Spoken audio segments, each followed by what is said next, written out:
is Nuclear Heat. Live from the 93.7 The Ticket studios in the heart of Lincoln, America. Bringing you the latest from the Square Circle on 93.7 The Ticket and theticketfm.com. Here is your host, Jake Bakovic.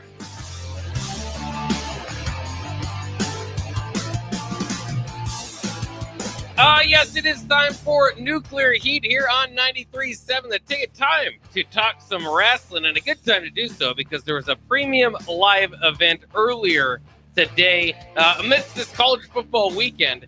So if you're a wrestling fan and a college football fan, you've had a busy weekend, but a good time to talk because Clash in Paris did take place today, so we can go over that off and also some thoughts from SmackDown and Raw. I'm Jake Bakovic, your host for Nuclear Heat, joined by my tag team partner, Augie Pena. Augie, welcome back to the program. Hopefully you've enjoyed your wrestling. Yeah, it's been pretty fun. It's been a couple weeks since I've been here now. I just realized. You were written off for a while. You got an injury. Had a couple injuries that happened in real life. No, I'm just kidding. It's fun to be back. Fun to have a reason to really keep up with the wrestling. Not gonna lie, I slacked a little bit there, but I picked it up a little bit more in order to be able to talk about it here with you guys today. Well, it is hard. That was just something we always talk about wrestling. It's great because it's entertaining year round. They don't take a week off, so if you're a fan, you don't have to miss it. But at a certain point, there's just a lot of wrestling, and so it can kind of catch up to you. We are, like I said, a tag team partnership that we usually have, but we're exploring now starting a stable because we're bringing in another voice in here to Nuclear Heat for this evening to lean on a little bit. New ticket intern and a writer in the past for Wrestle Pierce, Alexander Fern. Alexander, so I'll call you. I knew him since he was younger. I always called him Alex, so I'm trying to get used to the broadcaster name. Alexander, how's it going today? Well, it's going great. Most of you, if you are listening, if you remember me from my past Alex's Expert Analysis takes that we used to have on the mornings back in the late 2000s, early 2010s, teens-ish. Happy to be back. Just graduated college. Yeah, I did a couple of pieces back in the early parts of the year for Wrestle Pierce. A lot of territory stuff, so I'm a big Mid-South Coliseum guy. Big Midnight Express guy. But yeah, nice. a lot of really good wrestling to get to in the past, whether that be the last 12 hours, of course, with Paris, or rather, just Raw, SmackDown. There's always enough wrestling to be digested no matter how hard you look enough. That's right. So we've got plenty of storylines. Interestingly enough, more of a title change on SmackDown than anything that really happened, I would say, from Paris. But because it is the premium live event, we usually go ahead and start there. We'll make our way back to some things that went down in SmackDown and Raw, but I want to make sure that we kind of get to the fresh stuff that's going on. So we'll get right into the Clash in Paris here. Opened up with Roman Reigns and Big Bronson Reed. This was a fantastic match, hard fought one.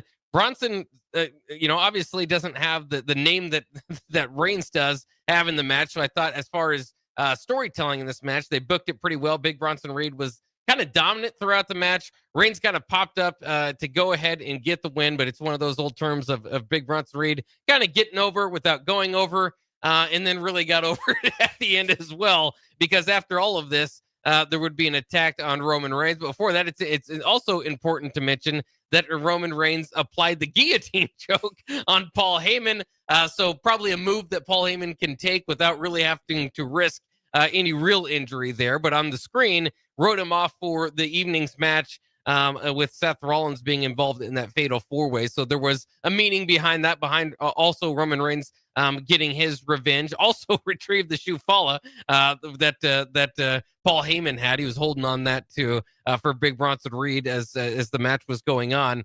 But this did break out into chaos by the end. Braun Breaker, a couple spears. Reed had a couple tsunamis to go as well. So maybe heading toward a Braun Breaker feud with Roman. Maybe Roman written off TV here for a little bit. Augie, we'll start with you. What are your kind of main takeaways from this match, and maybe where you think things are headed? Yeah, I thought it was a solid match. Bronson Reed came out, I think, looking pretty good, even though he took, the loss on this one. Kind of what was going on there at the end, just dominance. They do this. They'll protect Roman Reigns at all costs, but he can get beat down like he did after this. And then in the future, I heard the rumor that Roman Reigns is in that new Street Fighter movie, so it kind of makes sense as to why maybe writing him out there a little bit. But Bronson Reed, I mean, shoot, he took out Seth Rollins, in the past, and now, he's part of that stable and took out Roman Reigns. I mean, they got to start pushing some of these other guys, right? They can't just have Seth Rollins be the world heavyweight champ and just, the B-boys is what we'll call them, just kind of taking pins and just doing the tag team work. So, I don't really know who they go after next, but you got to think Bronson Reed's got to do something like that. Yeah, it's interesting. Obviously, he is of the Vision, like you were kind of saying. He's kind of the lowest on the totem pole, but that tsunami might be the most deadly of any move that any of them have. So they use that very well. Alexander, let's get some expert analysis here on this match with Roman and Bronson Reed. Well, you were talking earlier about how, it's wrestling's a yearly thing. They don't take any breaks unless your name is Roman Reigns over the past, 4 years, which of course he's earned it with the amount of things that he's done carrying over the pandemic thing is all. You also talked about, the B's, as you're going to call them. There's another B that you got to add to that with what happened in the main event of the night, but we'll talk about that later. So when it comes to wrestling, I'm among the belief more than anything, and I'm going to give myself exposition on this as much as I can.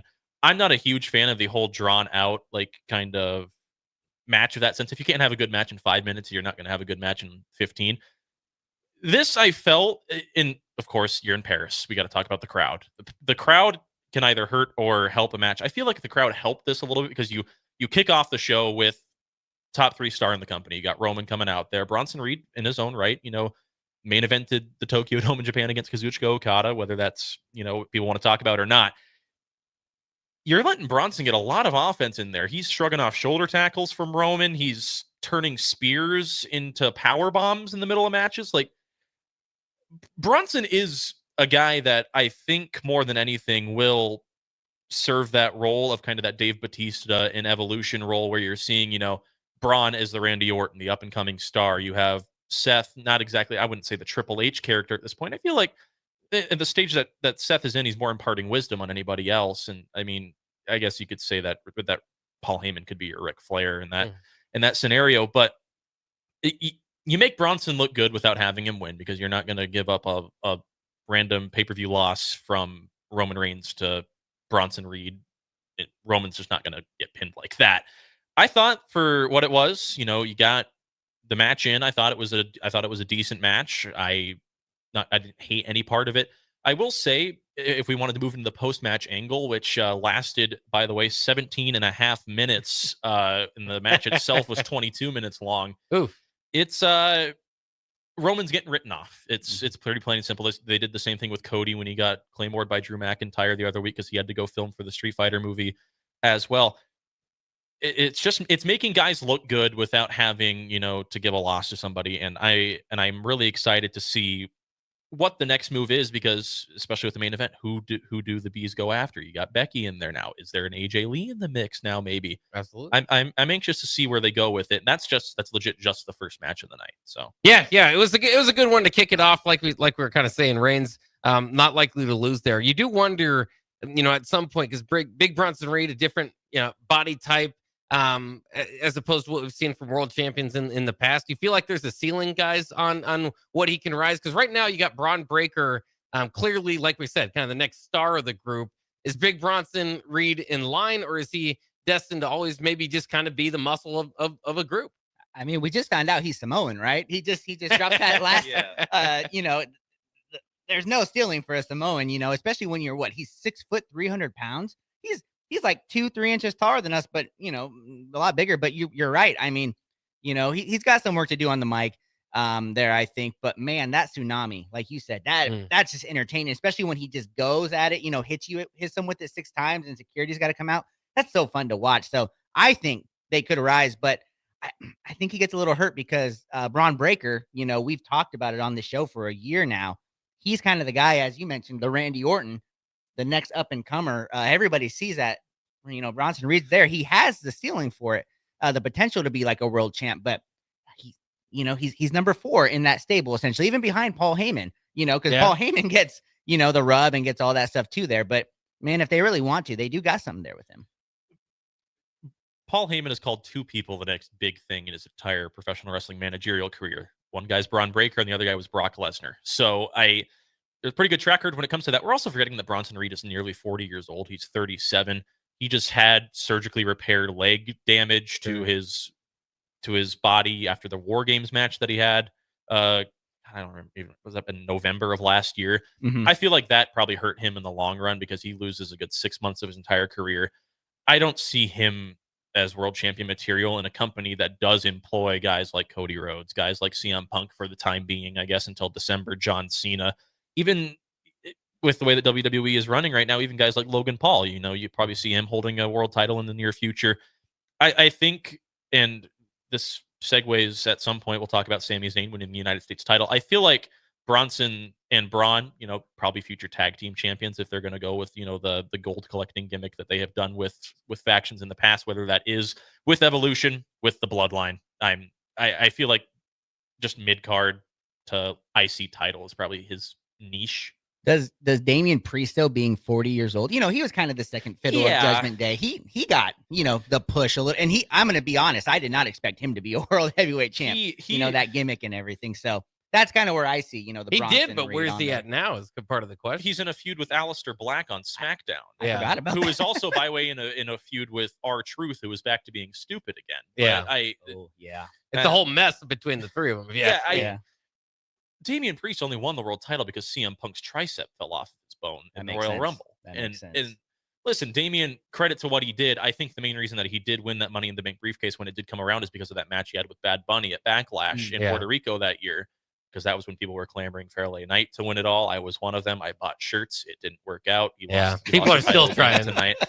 He's also almost in his mid-40s as well. Yeah. But most wrestlers seem to be the age thing in wrestling is so weird because especially with the schedule that most guys run off now, it's not as strict as it was, back when VKM was in charge back, when I was a kid. Guys they have longevity. Drugs aren't as much of a rampant problem as they are now. You have guys like Cody who, are working maybe at least 250 out of the 365 days a year, but they're taking time off to film movies. Of course, he just had his second kid. The age thing is so weird. Damian being old, but you don't feel it because he's only been around for that long. I mean, Bronson, fine. CM Punk's almost 50 years old, and he won a world title at SummerSlam. So for a few minutes, I mean, 5 minutes. Gunther's getting towards his 40s too, and age is such a weird thing in wrestling because you have those guys like maybe a Javon Evans on NXT that have cut their teeth on the indies that will probably be future champions someday, but then you have those mid card guys that are getting into their elder states. Where are you going to give them a world title for like a good hoorah? Like, hey, you've done a lot of things for the company, like good for you. I don't see really anybody sans maybe those those top guys like Roman, like CM Punk, like Cody, who are all up there really, being those guys. But then again, injuries happen, things change. Yeah. But I got to ask you because it is a hot topic in wrestling too. So I'll at least get your perspective quickly before we jump to the rest of the match. Alexander, Jey Uso, not necessarily seen as a tough guy. Were you part of the Yeet movement? Did you enjoy him winning the title? He's got a cool catchphase. Yeah. That's what we said. Great entrance. Awful spear. And then the bell rings. Yeah. I don't hate the guy. He's a great tag team guy. The Usos are a top tag team of all time. Sure. I'm not going to complain about that. That's the guy that's pushing 50 who's saying a catchphrase from 2016 and acting like it's cool. I love this.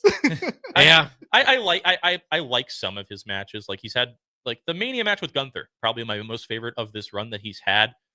But in a company that employs CM Punk, who is, by my opinion, top 3 wrestler in the history of the business, John Cena, even. I mean, there was some different choices they could have made on the way. Are you gonna throw in a rookie from NXT in a match with Jey Uso and say, "Hey, sink or swim"? No. Yeah. No. Yeah, interesting. Let's move on here. We did have the Street Profits versus the Wyatt Six. I would have thought from SmackDown that Mellow Miz might have been a better matchup here. We've seen the Street Profits and Wyatt Six before, and this was pretty much a SmackDown match. There wasn't nothing too exciting about it. Uncle Howdy, who has recently undressed himself, Bo Dallas, we've seen a little bit there on SmackDown the other night, did get involved and helped lead the Wyatt Six to the victory. So no necessarily surprise there. They were kind of teasing, maybe, at least Bo Dallas was, of saying, do you kind of trust each other? I'm looking forward to the Street Profits breakup at some point just to see what Ford can do moving forward. Please. Dawkins, and so you could have kind of a fun breakup there. And I hope maybe that's what this leads to at some point, but it didn't necessarily seem like anything teasing that from this evening. Angelo Dawkins did tweet getting fed up after the match today. So the mind games thing that though I'm one of the guys, I loved Bray as his singles act. I'm not a huge fan of like the supernatural gimmicks in wrestling. I feel like supernatural gimmicks were achieved and the highest you're going to get is when Mark Calloway was still wrestling, and that's when The Undertaker was doing his thing. You're not going to get much after that. Not saying that I don't, like anything that he's doing. I don't know if you've seen the clips with the crowd singing along to the theme song that was Bray's last theme song before the Wyatt Six took it over. Was a cool moment. The Fireflies are always cool. I saw them in person. The Wyatts just don't do much for me and this is more just a thing about tag team wrestling in the WWE in general is who do you have as not to say registered tag teams, but like you have DIY, the Street Profits, the Wyatts. I'm not putting Mello Don't Miz up there because they've been together for like 3 weeks. Do you have anybody else? The Judgment Day? Yeah. Supposed to hold the belt? Well, yeah, but that's on the Raw side of right, things. right. Yeah, just SmackDown. It's in a couple weeks ago, they did basically, it was a complete tag team SmackDown. And they put on great matches. It's not the quality of wrestling. It's just the characters aren't necessarily as over as maybe they would need to be. I'm as big of an NXT Black and Gold Johnny Gargano fan as you're going to find, and it's just it's hard times as a certain son of a plumber once said. Augie, what'd you get? Haven't they been teasing Street Profits breakup for like 2 years now, though? I feel like they've been teasing it since they were a thing in NXT at this point. Because they said so overdo it. I just want to see what Ford would do. Like he's a single star ready to roll. He's got Bianca Belair by his side. I mean, they've just got so much creative juice going that way, and the Street Profits have nothing. They gave them the belt again here recently, but it wasn't a sustained run. It wasn't an excitable run. It was just more of passing the belt around, which they've been doing with those titles. Yeah, Alexander, you're making me feel really good about ourselves because this is the same stuff. What you're saying is what we've been talking about and kind of what we've been saying about like the tag team division in general. We're almost to the point where, we're saying that you need to put those, how they randomly do like the 2 top stars, like they're doing with Alexa and Charlotte, like something like that on the men's side, which, I mean, you put the Miz in there a couple, but the Miz is kind of a jobber. Star. I know. I'm going to say he's kind of a jobber now, unfortunately. Yeah. On there and stuff like that. But no, I agree with that. The Wyatt Six, we were hyped about it. Their first videos, they were attacking everybody. Yeah. Now, I mean, they were gone for months, while Bo Dallas, I think, was nursing an injury. Yeah, he got banged up like immediately after like the group made its debut. And then they went from like the supernatural thing to literally they're just guys in masks that just act creepy. That kind of killed to me their momentum. And they have the belts now, and it's like they're lingering around in the background. Yeah. Sometimes they're kind of Easter eggs there. I think the sad part is the most exciting part about the Wyatt Six lately is the anticipation of whether Alexa Bliss was going to join them or not. Yeah. And then she didn't. Yeah. So that kind of hurt them there too. So, I'm on an agreement. They got to do something for this tag team division because, it wasn't a bad match, I wouldn't say. It's just I wasn't interested in it at all. Tag team wrestling, specifically in the WWE right now, has not been good. Sans like those big spot fest, ladder matches that they do at the big pay-per-views. Yeah. When was the last time you sat down, watched a tag match, and thought it was good? I can tell you, the last time I thought I enjoyed a tag match from this company would have been, I think, 3 months ago. Liv Morgan and Raquel Rodriguez had a tag team match that I really enjoyed on a random episode of Raw. And that's the women's tag division. You look at the women's tag division, they are miles better than the men's tag division on SmackDown. You mentioned Charlotte and Alexa doing their thing. Mm-hmm. Even Chelsea Green with her, I don't remember what their Secret Hervis have been entertaining, to say the least. Chelsea's just entertaining anyway because she's really good at what she does. But tag team wrestling, it sucks in the 2 main companies in American professional wrestling right now, and it's sad to see because like you said, wanting to get those top guys together for those kind of, not to say random tag matches, but you look at the early 2000 Raws that they were doing, or even the Attitude Era. Triple H and Stone Cold Steve Austin were tag team champions once upon a time. Yep. I mean, Kane and the Undertaker, quote unquote, brothers. That's a little different. But like, I mean, Cena was a tag team champion at one point with, was it Zack Ryder in like the 2010? And Shawn Michaels. Yeah, I remember Shawn that. Michaels. Yeah. Like, I do more of that because right now, specifically on the SmackDown side, the tag team wrestling scene isn't great. I think the last time I really had to tune in to watch tag team wrestling on SmackDown would have been when Jay and Cody were both the tag team champions in the what was it, the lead up to what would have been WrestleMania 40 2 years ago when they had libations on their bus, and then we had the birth of the catchphrase for Jay. But nonetheless, well, and it's interesting too. Even you talk about protecting your tag team champions, the Judgment Day.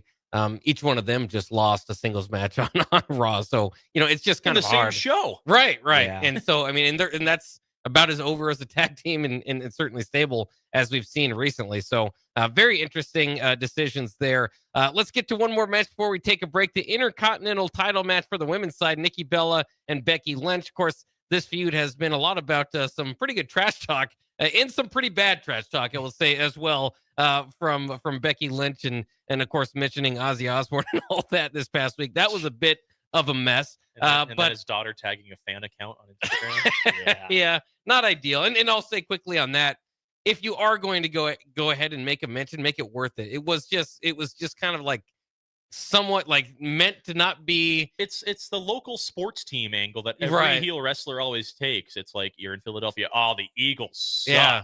You can't. But you can't say she that said something like Ozzy Osbourne died. I died too to get out of this city. It's like, he just died, and like, is that cheap heat worth the risk? I just, that was awful. But of course, there was some better shots taken about previous relationships between the two. That was a little bit better. Ultimately, we did have a little bit of fun here. I mean, Bella did get a manhandle slam on Becky. The announcers might have been covering for Nikki, I'm not sure, or they just kind of knew there was a little ring rust that maybe was apparent throughout this match. Can you have ring rust if you were never really good in the first place?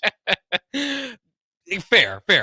So it was a bit clunky. Ultimately, Becky Lynch gets the backslide for the W. And this was not obviously the highlight of her night, so there's a lot more to kind of break down there. But it was there. It was good. I thought it was interesting enough to kind of bring back a former star and just give it a go. But there was never really much doubt in anybody's mind that Nikki Bella would be able to surpass Becky Lynch and take the Intercontinental title from her.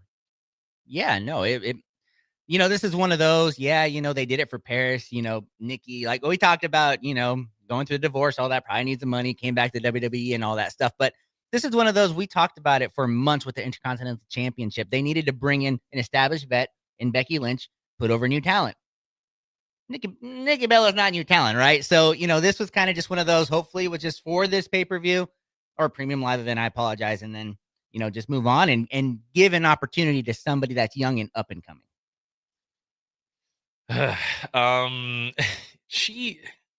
Becky Lynch is great. She's really good.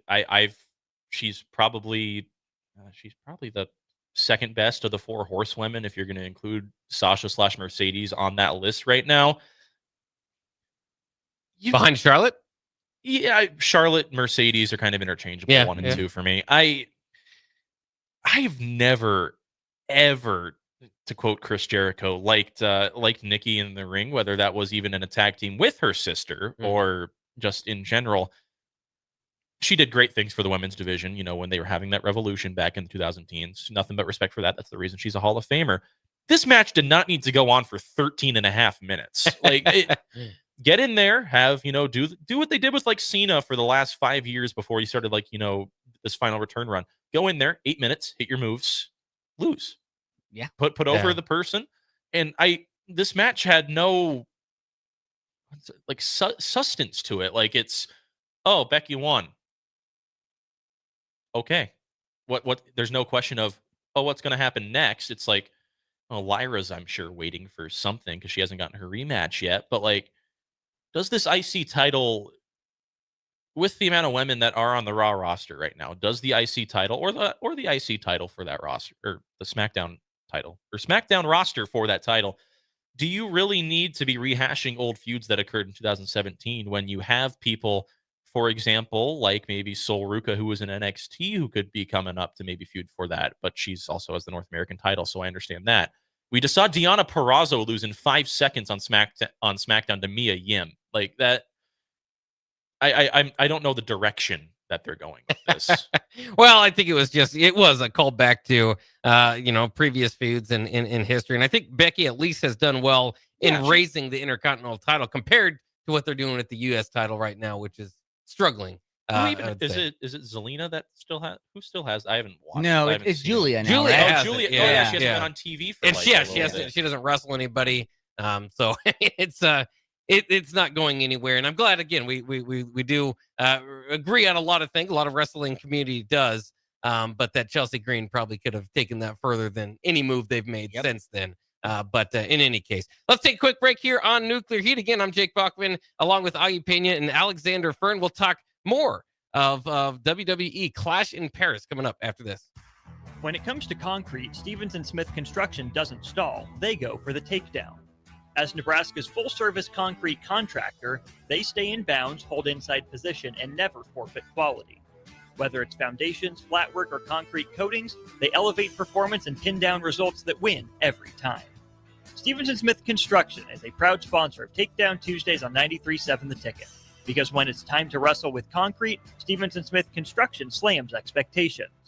Attention all Wings fans, Buffalo Wings and Rings has daily specials that will make you want to stop in on all days of the week. Kids eat free on Mondays, and on Tuesdays enjoy 40% off boneless or traditional wings at a price that makes the whole family happy. And come back on Wednesdays for $1.39 chicken tenders all day long. Get to Wings and Rings today, 68th and O or in Williamsburg Village. With UBT, you've got total control over your money. Like Doug, who runs his game day tailgate like a well-oiled machine. I got burgers, brats, chicken, dogs, plus all the fixins. And with the UBT Go app, I can track my food spending from anywhere. Pro move. They don't call me Grill Sergeant for nothing. No matter your goals, UBT helps you feel good about reaching them. Union Bank and Trust. Member FDIC. Lincoln's go-to for fun isn't new. It's a place that's been a staple of the city for years and is only getting better. Matson's Bowling and Billiards always has open bowling available with no long lines, unlike other centers. They have live music almost every weekend and great food at EJ's Bar and Lounge, with seating for 150 people. They have popular meals like the EJ Burger, pizza for the whole family, and famous EJ's Wings. Contact Sarah to book a party for friends, coworkers, or family at Matson's Bowling and Billiards, just south of 48th and Holdridge. M Suits Clothiers, Lincoln's favorite men's store, is having their end-of-season clearance sale. End-of-season clearance is going on now with up to 75% off. Stop in now for the best selection on polos, sport shirts, suits, sport coats, dress pants, and dress shirts. Suits as low as $299, sport coats starting at $199, dress shirts as low as $69, and polos starting at $49.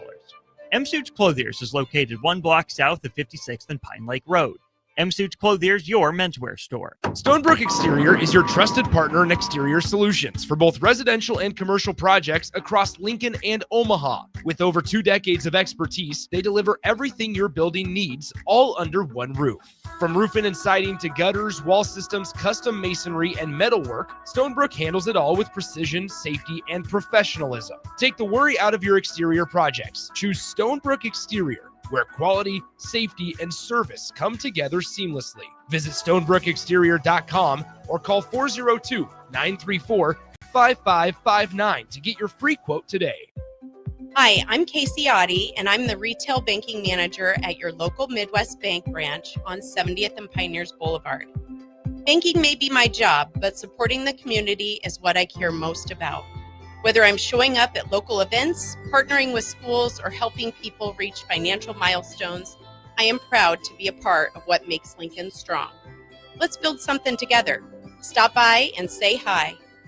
Your community, your bank, Midwest Bank. Member FDIC. Are you tired of living in pain? At Prairie Orthopedic and Plastic Surgery, they make it simple. From head to toe, spine to extremities, they've got you covered. Their multi-specialty team of experts in orthopedic surgery, plastic surgery, podiatry, physical therapy, and occupational therapy all work under one roof to get you back to living life pain-free. Don't wait another day. Visit prairie-ortho.com today or call them at 402-489-4700. Prairie Orthopedic and Plastic Surgery, where healing begins. Empire Netting and Fence delivers top quality netting and fence solutions. From major sports venues to backyard installs and everything in between, coast to coast. We take on tough jobs with grit, integrity, and a strong commitment to safety. Empire is growing, and we're hiring motivated people ready to grow with us. We build each other up, and we're building something big. Think you've got what it takes? Apply now at empire-fence.com. That's empire-fence.com. Load up on meat and more this fall at the Mercado by Certified Piedmontese. This week's specials through September 2nd are $1 off buns, 15% off cheese and crackers, 10-ounce grass-fed, grass-finished New York strips for $17.99 each, and steakhouse burger packs for $13.99. Plus, stop by for lunch on Fired Up Thursday at the Mercado East or Fired Up Friday at the Mercado North, with locations at 84th and Havelock, 30th and Yankee Hill, and now 85th and Old Cheney in Lincoln, or 168th and Maple in Omaha. Get to the Mercado today for the best meat in town. Back to Nuclear Heat with your host, Jake Bakoven, on 93.7 The Ticket and theticketfm.com. We are back here on Nuclear Heat on 93.7 The Ticket with a new faction. We haven't decided on the name yet. We're just gonna let the time decide, like the Vision did for a while. But myself, Jake Bogman, here with my tag team partner Augie Pena, as well as Alexander Fern. So let's jump into it. We've been talking about WWE Clash in Paris, and we are moving on to our next match, a good old-fashioned Donnybrook match. Who's not excited for that? Sheamus and Rusev here for basically round 3. They've been brawling for the last couple of weeks, and of course, they've each won a match. They tried to get round 3 in a few times, but the brawls just continued. So you had to get this. You got to get weapons involved, basically, is what I'm getting to. And the shillelagh was used often throughout, including in assisting on the accolade. Rusev's normal accolade was not working to get the win over the tough Sheamus, but ultimately, this does happen. So I think this is probably the right move as far as who went over. Rusev in his return to the company. I mean, still needs some work, but he definitely needed a victory in his first feud. Sheamus isn't hurt at all by this. He put on a banger. That's what he tries to tell people he's going to do, whether he wins or loses. And man, he's really made a good career out of doing that and kind of framing it that way. Is one way or the other, he's going to put on a good match. So it's always exciting. One of the kind of terms in wrestling we've heard over the last couple of years. What is it? Big meaty men slapping meat. So yeah, that's what we got here today. Yeah, no, you're right, and everything you said correct. Sheamus, future Hall of Famer, doesn't get hurt by losing feuds. Rusev, a guy that had a lot of momentum, went downhill pretty fast there. Came back, did his thing in AEW, which I guess didn't work out because he had to come back to the WWE, and now he's got no hair and just the Bulgarian Brood all over again, and that's kind of what I like to see because that's what was working. He's just missing his wife. He needs Lana. Yeah, he just needs Lana in there, and then I think we're back to essentially what was going to be Rusev Day, right? That was the big movement he was behind. So these were some. I was fine with these matches. If we're gonna have essentially Game 7 of Rusev versus Sheamus, I'd rather have that than who do we just have on the Carmelo Hayes and Andrade? Yeah, I'm sorry, those two are fine or whatever, but I'd much rather have this type of a Game 7. I like matches that make it feel like there are not really animosity, but like there are feelings behind the movements, and it's not like you're just going out there and saying, "Hey, I'm going to do this move to you." It's about how are you going to get to that move, and that's why I have been such a big proponent of Sheamus getting a world title feud, a push of some sort in the future, because that guy, he's over. The crowd loves him. The theme music sucks, but they can change that if needed. He goes out there. We were talking about how you're not going to throw a guy against Jey Uso to hey sink or swim. Sheamus is the guy that you can say, hey, we're going to put you with this new up and comer. Don't hurt him. Make him look good. And Sheamus will say, I'll do that for you. And this match just it felt real. It felt really good.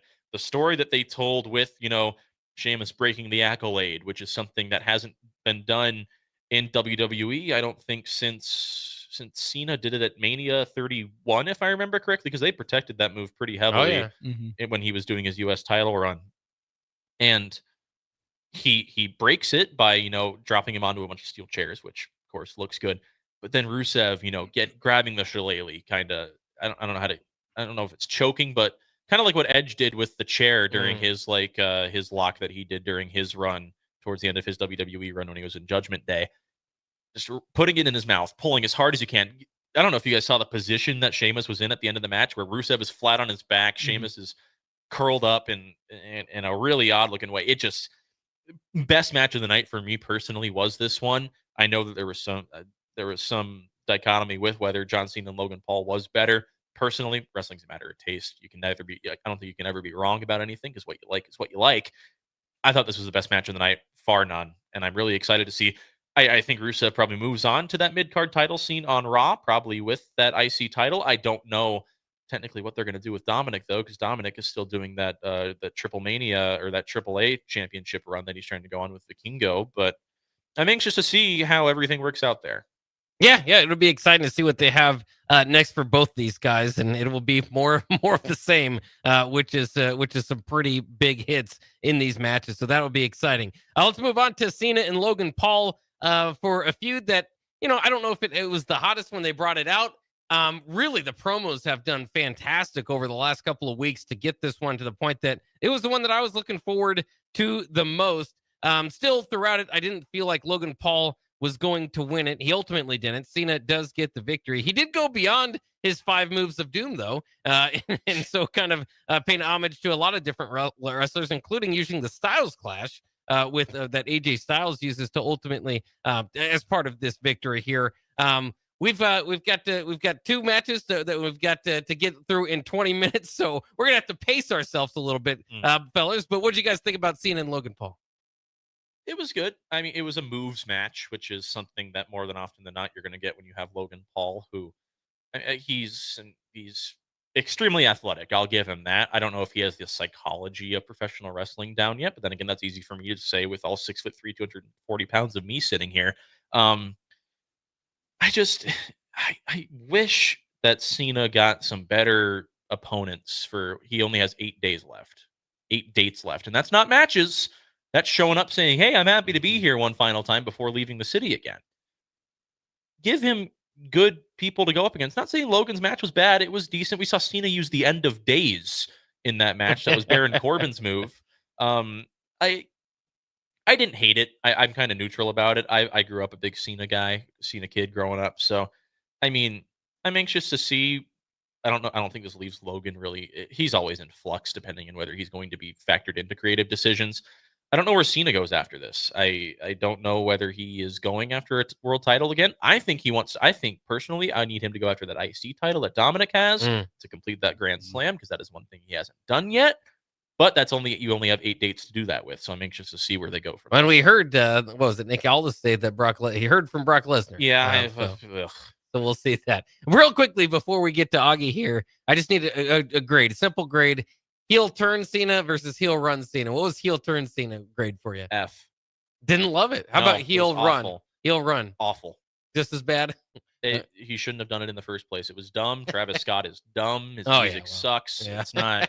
There is nothing good about anything that happened in that Mania build-up except for the Elimination Chamber finish. I thought that was fine, but Royal Rumble was not good. It just is. Augie, what did you think of the match today? Yeah, it was fine. I was watching it. It's kind of a typical what you expect John Cena match right now. Everybody those chants that you suck at wrestling. I thought he was just putting on, and I'm where I stand. I think John Cena is one of the top wrestlers of all time. I loved him as a kid. Still do. It's really weird to see he's got 8 dates left. Until he's done there. But man, he just it just. As a kid, you can get away with a lot of it, but just watching his move sets, it's just like, you see him talking to everybody on, in the ring, all that stuff. That's there. been a thing that he's done his entire career, Yeah, though. but I'm saying, like, it just feels like now, kind of with the production and everything Yeah. they got, you can see it a lot more, and things like that. But yeah, it was fine. You know, it wasn't, you know, as Alexander said, it wasn't, you know, the greatest on there. But it was fine. You know, he and Logan Paul now, you know, have got that there. What was up with him using everybody's kind of moves today? Because he did the Styles Clash too. He said that he just wanted to do it to pay homage to the people like that he worked with in the past that he's not going to work with anymore, which makes me upset because that means he's not going to work with AJ Styles ever again. He pulled out a Hurricane Rana in this match. That man is nearly 50 years old. He pulled out a Hurricane Rana Code Red combo, and I'm sitting in my basement at my house, and I'm just looking at my screen. I'm like, I don't think I've seen Cena pull off a Hurricane Rana since that CM Punk Raw match in 2013, and I was 10 years old when that happened. So I don't. We'll see how it goes. It was there, but on to something he said that I said to you yesterday. 8 dates left. Go after that Intercontinental Championship. I mean, even if they just do, he goes against Dirty Dom and he doesn't get the title. How that would just skyrocket Dirty Dom to be the guy that prevented Cena from being a Grand Slam champion. Or I could be selfish and say AJ Styles should win that IC title, and then AJ Styles should wrestle John Cena one more time. You still want to see that Styles? it's in my opinion, that AJ Styles John Cena Royal Rumble match in 2016 is the greatest professional wrestling match of all time. Oh, there you go. There's a big take. Let's go ahead and take a quick break. We've got one more segment, and we got one more match to talk about from Clash in Paris. We'll also hit briefly on Sammy Hogan, as Augie likes to call him, Sami Zayn, getting another championship as well. We'll do that on the other side here on Nuclear Heat on 93.7 The Ticket. Are you tired of living in pain? At Prairie Orthopedic and Plastic Surgery, they make it simple. From head to toe, spine to extremities, they've got you covered. Their multi-specialty team of experts in orthopedic surgery, plastic surgery, podiatry, physical therapy, and occupational therapy all work under one roof to get you back to living life pain-free. Don't wait another day. Visit prairie-ortho.com today or call them at 402-489-4700. Prairie Orthopedic and Plastic Surgery, where healing begins. Big box stores are tempting for buying equipment for your high schooler in sports or for yourself in your sports leisures. But buying new is awfully expensive. Why not go somewhere with new and used options? Play It Again Sports has quality, slightly to gently used equipment, and 50% of their inventory is actually new equipment. And it's more than baseball, softball, and golf. They also have equipment for disc golf, fitness, hockey, and more. Plus, they're always buying products. Bring your gear you're done with and get trade money on the spot. Play It Again Sports at 48th and Vine. Hey Husker Nation, this is Todd Euler, two-time national champion, here to talk to you about Window World Lincoln. At Window World, we specialize in replacement windows, doors, siding, and roofing. Whether you're looking to enhance the beauty of your home or increase its energy efficiency, we've got you covered. And here's the best part. We offer the best for less. Our team is dedicated to providing top quality products and exceptional service at affordable prices. We want to earn your business and make your home improvement dreams a reality. So why wait? Contact Window World Lincoln today at 464-7313 or visit our website at windowworldlincoln.com. Window World Lincoln, where quality meets affordability. Give your furnace a break with the help of Heartland of Nebraska Windows. Heartland of Nebraska Windows offers a free estimate, full window replacements, all vinyl triple pane windows, and a lifetime warranty of everything, while still keeping their prices affordable. Sounds too good to be true, right? Heartland of Nebraska Windows is locally and family owned with their own team of installers. Give the window experts at Heartland of Nebraska Windows a call today at 402-430-3852 or visit them online at heartlandofnebraskawindows.com. Elevate your home or business with the help of Heartland of Nebraska Windows today. At Fairway Meat Market, you're family, and as part of the family, they want to save you money on your meat and groceries. Now, through August 31st, enjoy USDA Choice whole boneless ribeye loin for $14.99 per pound. All natural boneless chicken breast for $2.99 per pound. All natural whole bone-in pork butt, $1.69 per pound, and buy 5, get 5 free on brat patties. That's all at Fairway Meat Market in the Rockledge Square Shopping Center, just south of 84th and Van Dorn. Feeling off lately? Struggling with your mental well-being can make everyday life harder, and it can also increase the risk of substance use. Early support can make a big difference. Visit myhealthymind.crediblemmind.com and take the free mental health check-in assessment. In just a few minutes, you'll get non-judgmental feedback, local resources, and next steps to help you feel more in control and supported. This message is funded in part by the CDC OD2A grant.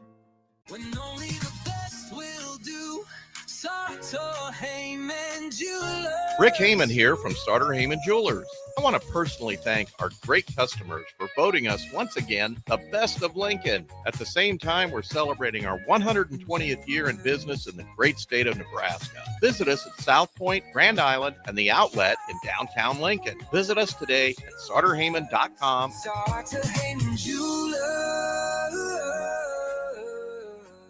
Empire Netting and Fence delivers top quality netting and fence solutions. From major sports venues to backyard installs and everything in between, coast to coast. We take on tough jobs with grit, integrity, and a strong commitment to safety. Empire is growing, and we're hiring motivated people ready to grow with us. We build each other up, and we're building something big. Think you've got what it takes? Apply now at empire-fence.com. That's empire-fence.com. Back to Nuclear Heat with your host, Jake Bakoven, on 93.7 The Ticket and theticketfm.com. We are back here on Nuclear Heat, talking some WWE wrestling with you here on a Sunday night. We've made it through most of the WWE Clash in Paris show. We got the Fatal 4-Way to go over here toward the end. Real quickly, though, I did want to hit something from SmackDown, which was Sami Zayn beating Solo for the U.S. title. Interesting, very interesting. Sammy Hogan, as Augie likes to call him, has been on a run. My only question about through all this is, are they going to actually push Sammy after this? Because if they basically gave up Solo for this and Jacob Fatu never got his punish or his revenge, all this is for Sami Zayn. I mean, we were talking about it during the break, guys, the previous break, actually. There's so many holes to this storyline and just trying to figure out why they went with this route, let alone if they were going to go with this route, why not put it on the match here that we had tonight, or on the card tonight, where everything was pretty predictable. I thought that was the only kind of surprise from the weekend, only because I thought Jacob Fatu was eventually going to get his revenge on Solo, and that might still be coming, but it's not going to be with a belt behind it, at least as of now. So very strange kind of booking, but Sammy is very over with the audience. What do you guys think about the Sammy win over Solo? I mean, you hit it on the nail. Sammy Hogan, I just didn't get it. I get two sides to it, right? He's very over with the crowd somehow. I'll say that, but man, they just push this guy to be the underdog, the main card guy, if you can call it that, every single time. And they've severely dropped the U.S. title here because, as you mentioned it, Solo Sikoa, I think you said he last won a match like August 8th or something like that. And it's just mind-blowing what they've done here. I think they dropped the U.S. title down in the terms of how much it means when Solo Sikoa won the United States title. But then again, Triple H has to keep that bloodline story going on because that's the only good thing that he's produced, and now that's gone even downhill since then. But Sammy is he's weird to me because he's always been the guy that can never quite get there. You mentioned, do you think they're going to push him? I do. You want to know why? Because the Royal Rumble's in Saudi Arabia this year. And that guy is going to get the biggest pop of anybody that walks through that tunnel. And I've been clamoring. I think he's great. I think he will eventually win a world title in this company. I don't know where that looks right now. I don't know where he goes with the US title. Because you feel like, okay, in a vacuum right now, if there's no injuries or anything, if I were to ask you guys, what would be the first feud? If nobody's hurt in the roster right now, who would you say his first feud would be for this title? It'd be Kevin Owens. Well, if he was healthy, If he was healthy, it would be Kevin Owens. Yeah. Where else are you going with this right now? Because are you going to have him just keep fending off the bloodline cronies? Because Tama Tonga's hurt. I don't really have interest in seeing Tonga Loa in a professional wrestling ring ever. Yeah. I don't. His whole stable's pretty rough. I don't even remember who that one guy, Mateo, JC. Oh, yeah. Jeff Cobb. Yeah, Jason Mateo. They butchered him too. It's even the Hikuleo. Is that his name? I think they call him Tala Tonga, but his Hikuleo was his name in NXT. Right. Besides the point, I don't know where they're going with the United States title. Then again, that's why you watch the TV. That's why Triple H says, "Well, you're going to tune in next week to find out." That's how it works. But to your point, the bloodline, especially behind Solo, I mean, if they don't have gold behind them, they're not all that intimidating. I mean, they got one guy that's tall, But other than that, they don't have a whole lot, and they haven't protected him very well so far, as compared to some of the other Giants they've had before either. So let's move on. I know there's plenty of thoughts still to get through there, but we've got to get to the fatal four-way. I will kind of explain it rather quickly here so we can kind of get to our thoughts. Seth Rollins ultimately defeats CM Punk, Jey Uso, and LA Knight. Kind of the important part behind this was the surprise attack that we had at the end. So it was kind of coming down to Seth Rollins and CM Punk in the middle of the ring, as you might expect with this match, that kind of being the biggest feud amongst them. And we had a surprise Becky Lynch attack on CM Punk. She was masked. She hit him below the belt, and then Seth Rollins was able to kind of pick up from there and get the victory. So does that mean, what do you guys think? Does that mean Becky Lynch is going to be the fourth member of the Vision? A lot of people are expecting a fourth member here. What would that mean for the Vision? Is AJ Lee coming around the table? What do you guys kind of make of this main event? Yes and yes. They would not have done this whole thing with Becky to not bring some surprise back. Keep in mind, WWE is going to ESPN in 2 weeks. You want to make a splash? You have a returning wrestler after 10 years being gone. Fairly easy to say. Now, then again, I'm sure like the mainstream audience isn't familiar with what AJ Lee has brought to the table when it comes to professional wrestling in the past 20 years. But she was one of we're talking about the era of Nikki Bella back, that trailblazing women's era time. AJ was really the last one to leave before that revolution took place. And AJ, I would argue, is probably the best performer that they had in that kind of Divas era. If you really want to be completely technical with it, it's probably either her or Beth Phoenix. But they wouldn't have done this for any other reason. Like, who else would you see CM Punk teaming up with? It can't be Roxanne Perez, even though there's a father-son kind of relationship there, because Roxanne's a heel and she's in the Judgment Day. Yeah. It can't be who else. There's nobody else that it could be, unless you're really going the way of like, oh, CM Punk and Lyra Valkyria are teaming up on a random episode of Raw in the future. Then again, you watch the show tomorrow, you find out. That's pretty sure how I go. I'd put money. I'm not a big gambling guy, but I put money on AJ finding her way back, whether that is tomorrow, whether that's on ESPN on WrestlePalooza. Then again, I don't know. I don't see a reason why they would do this whole thing with Becky joining. And then, of course, the post-match angle, like you were talking about earlier, where CM Punk walks over at the sign and says that has his wife's name on it. He points at it, he looks at it, goes, and then gives it back. Augie, what are your thoughts here? 100%. AJ Lee has to come back at this point. But another thing I want to point out, if you watched it, the crowd was not hyped for it to be revealed that it was Becky Lynch. It wasn't like a hype thing. It was like who is it? Oh, it's Becky Lynch. And that to me was a little disappointing because, yeah, I get it, but we don't really see the two of them interact on screen often, right? Like they do it here and there. They are goals of a wrestling couple, right? You have Seth Rollins, who we can say has, outside of Roman Reigns, has been helping carry this company. And then Becky Lynch, we talked about it. She's up there too. And Sports Illustrated #1. Yeah. You got that. And hey, she's in movies now too, so they're doing great things on there, but man, they have gold in their hands right now, because, we talk about the CM Punk, Seth Rollins thing, kind of how we want their feud to last, maybe WrestleMania, something like that, to where they can have their match there. But man, you sprinkle in AJ Lee, Lenny the dog, as you mentioned earlier, Larry, right? Larry's cool. How can I forget about the bracelet, man? That was a big. It was the entire reason that McIntyre were a thing. That's right. The entire reason that WWE had their best probably pay-per-view match in the last 30 years was because of that reason. So it's going to be AJ Lee with an appearance from Larry the dog. Yeah, we'll see. I think maybe their initial reaction might have been, mixed gender tag team match coming out of it. But it's the way you kind of have to bring AJ Lee back. I think that would be the most exciting part about it. And I will say, when Baron Corbin did hit Becky with that end of days, that was one of the most surprising moments in wrestling. So I don't know if a GTS is on the way for Becky or anything, but we'll see.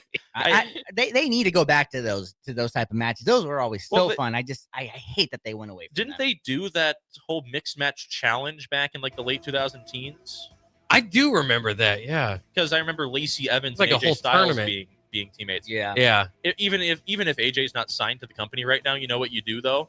You put that on TV, and then Triple H will turn in contract negotiations over to Miss April Mendez over there at the Brooks household and say, hey, you see how many people are saying your name online? We will pay you that much dollars to come wrestle a couple of matches for us this year. She'll be like, oh, fine. Right? Yeah. Time heals all wounds, as they say. If AJ Lee does not come back out of this, it will be baffling.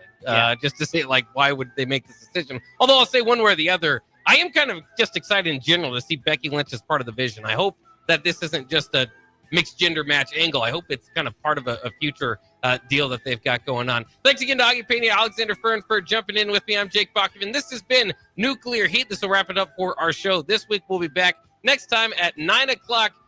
Ticket programming starts bright and early in the morning. With UBT, you've got total control over your money.